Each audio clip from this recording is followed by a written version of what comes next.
Hi hello வணக்கம் welcome. இது நம்ம பிஸ்மி கிச்சன். இன்றைக்கி நம்ம சேனலில் பாச்சோறு எப்படி பண்ணலாம் தான் பார்க்க போகிறோம். அரிசி கடலைப்பருப்பு எடுத்து அதை நல்லா கழுவியாச்சு. ஸோ கழுவுனதை குக்கரில் எடுத்துக்கிறேன். குக்கரில் எடுத்துகிட்டு இதுக்கு தேவையான அளவு தண்ணி ஊற்றிக்கிறேன். தண்ணி ஊற்றி நல்லா விசில் போட்டு நல்லா வேக வச்சுக்கோங்க.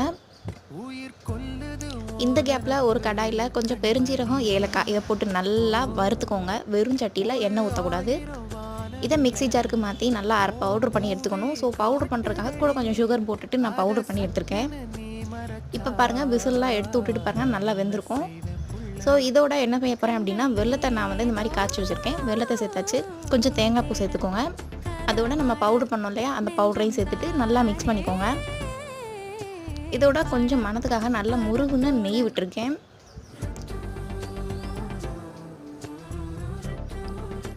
சூப்பராக இருக்கும் இந்த ரெசிபி. கண்டிப்பாக எல்லோரும் ட்ரை பண்ணி பாருங்கள். பாச்சோறு